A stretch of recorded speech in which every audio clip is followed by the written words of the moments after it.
என் பேர் பழனிசாமிங்க. காவல்துறையிலும் போலீஸாக வேலை பார்க்குறேங்க.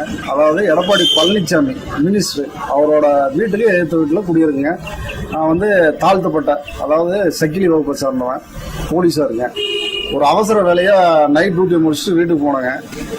வீட்டுக்கு போகும்போது பையன் உடம்பு முடியலன்னு சொன்னாங்க. அப்போ வந்து பையனை கூட்டிகிட்டு நானே மகனும் வண்டியில் வந்துட்டு இருக்குங்க. வண்டியில் வரும்போது இவர் கேட்டுக்கு, மினிஸ்டர் வீட்டில் கேட்டுக்கு முன்னாடி நின்றுட்டு இருந்தாருங்க. அவசரமாக போகிறதுனால அவரை பார்த்து எப்பவுமே இறங்கி தான் போவாங்க, ஆனால் அன்னைக்கு இறங்கல அவசரமான்ட்டு. உடனே கூப்பிட்டாருங்க, அங்கே வாடான்ட்டு. இல்லைங்க ஒரு அர்ஜென்ட் வேலை, பையனை ஹாஸ்பிட்டல் கூப்பிட்டு போகிறான்னு சொன்னேன். கேட்கலைங்க, உள்ளே வாடான்னு சொல்லிட்டு என்னை வண்டியை கீழே தள்ளி விட்டு என்னைய இழுத்துட்டு போயிட்டாருங்க. உள்ளே கொண்டு போய் மினிஸ்டரோட வீட்டு அந்த தூண்டில் என்னை கட்டி வச்சுட்டாருங்க. கட்டி வச்சு அடிச்சிட்டாருங்க. அடிச்சதுக்கு அப்புறம் என் பையன் அவர்கிட்ட கெஞ்சி கூத்தாடி கால் விழுந்து கூட்டிகிட்டு வந்தானுங்க. கூட்டிகிட்டு வரோம், அந்த வீடியோ இருக்கு பாருங்க. கூட்டிகிட்டு வந்ததுக்கு அப்புறமா கூட்டிகிட்டு வரும்போதுமே விடலைங்க. அவருக்கு மேலே என்ன கோவம்னு தெரியல. சக்கிலி போலீஸாக இருக்கிறானே இறங்காம போகிறான்ற ஒரே காரணம் இரும்பு பைப்பெல்லாம் அடிப்பாருங்க. அடிச்சிருக்காரு. ரொம்ப அராஜகம் பண்ணுறாருங்க.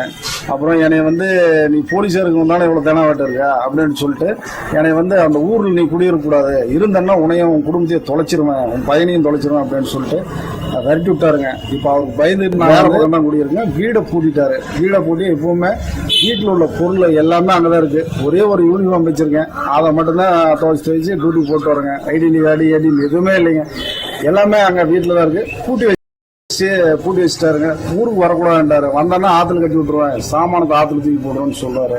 அதெல்லாம் பயந்துட்டு போலைங்க. அவங்க பெரிய இடம், நம்ம ஏன் அவர்கிட்ட போய் போகிறோன்ட்டு நான் போலைங்க, வேலைக்கு வந்துட்டு இருக்கேன். இப்போ அதே மாதிரி கீழ்ச்சாதி என்னதான் அவருக்கு பிடிக்கிறது இல்லையா இருக்குங்க.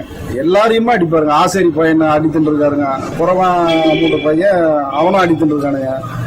அவங்க வீட்டுக்கு ஏற்ற மாதிரி 9வது 10வது படிக்கிற பையன் அவனை போட்டு அடிச்சிருக்காருங்க. மனசு வந்து ரொம்ப அராஜகம் பண்றாரு.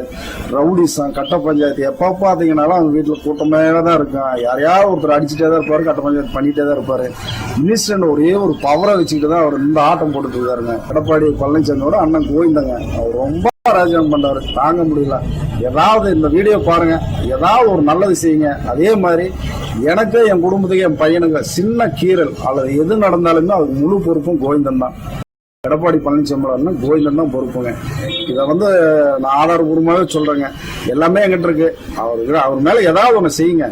அங்க இருக்கிற எனக்கு, ஒரு போலீஸா இருக்கிற எனக்கே இந்த நிலைமைனா அந்த ஊர்ல இருக்கிற பொது ஜனங்களை நினைச்சு பாருங்க. ரொம்ப டார்ச்சருங்க. அவன் உசுர கையில் பிடிச்சிருந்தா அந்த ஊர்ல தெரியறான்.